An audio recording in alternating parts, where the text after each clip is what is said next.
Metro take ఓవర్పై assembly సాక్షిగా CM Revanth Reddy సిగ్గు లేకుండా తప్పుడు లెక్కలు చెబుతున్నారని BRS working president MLA KTR మండిపడ్డారు. ఎల్ఎన్టీ అనే ప్రైవేట్ కంపెనీకి ఉన్న 15,000 కోట్ల అప్పును తెలంగాణ ప్రజలపై కాంగ్రెస్ ప్రభుత్వం బలవంతంగా రుద్దుతుందని అన్నారు. మంత్రి అక్రమ మైనింగ్ కంపెనీపై హౌస్ కమిటీ వేయాలని బీఆర్ఎస్ సభ్యులు నిరసన తెలిపారు.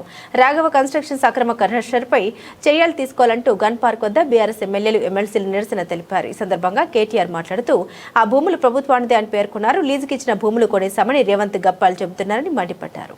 ముఖ్యమంత్రి గారు ఎల్ఎన్టీ మెట్రో విషయంలో, హైదరాబాద్ మెట్రో విషయంలో ఒక స్టేట్మెంట్, ఒక తీర్మానం అని పెట్టి ఏకపక్షంగా మా అభిప్రాయాలు తీసుకోకుండా ఏకగ్రీవ తీర్మానం అని చెప్పి ఆయన డప్ప ఆయనే కొట్టుకొని వెళ్ళిపోయినాడు. వాస్తవం ఏంది? నా స్టేట్మెంట్ ఎంత తప్పుల తడకగా ఉన్నది.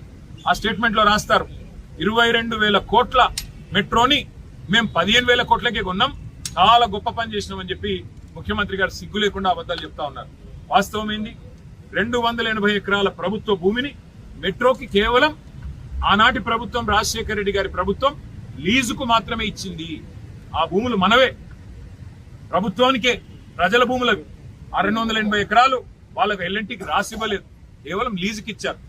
లీజుకి ఇచ్చిన భూముల్లో ఎల్ఎన్టీ వాళ్ళు 18 కోట్ల స్క్వేర్ ఫీట్ల బిల్టప్ ఏరియా కట్టి దాని నుంచి వచ్చే ఆదాయంతో వారు సంపాదించుకోవాలా. తిరిగి ఆ భూముల్లో డెవలప్ చేసిన 18 కోట్ల చదరపు అడుగుల భవనాలతో సహా తిరిగి రాష్ట్రానికి అప్పచెప్పి పోవాలి.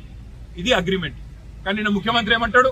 22,000 కోట్ల ఆస్తిని మేము 15,000 కోట్లకి కొన్నాం, 7,000 కోట్లు మిగిలిచ్చినాం అంటుంది. ఇది ఎట్లుందంటే మీ భూమిని, మీ ఇల్లును మళ్ళీ మీరే తిరిగి కొనుక్కున్నట్టుంది.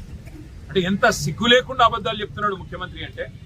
15,000 కోట్ల లోను ఒక ప్రైవేటు సంస్థ బ్యాలెన్స్ షీట్ మీద ఉంటే దాన్ని రాష్ట్ర ప్రజల మీద రుద్దిందే సిగ్గుచేటంటే, ఎల్ఎన్టీ సిఎఫ్ఓను అరెస్టు చేస్తా అని బెదిరించి, మేడిగడ్డ బరాజు విషయంలో నేను చెప్పినట్టు ఇంటలేరని చెప్పి వాళ్ళను బెదిరించి బ్లాక్ మెయిల్ చేసి చివరికి మరి ఆ 280 ఎకరాల ప్రభుత్వ భూమి ఏదైతే ఇవాళ ఎల్ఎన్టీ చేతిలో లీజ్ రూపంలో ఉందో దాన్ని కొట్టేయడానికి ఈ దండుపాలెం బ్యాచ్ వేసిన ఒక కుట్ర, ఒక స్కెచ్ నిన్న ముఖ్యమంత్రి గారి ప్రకటన.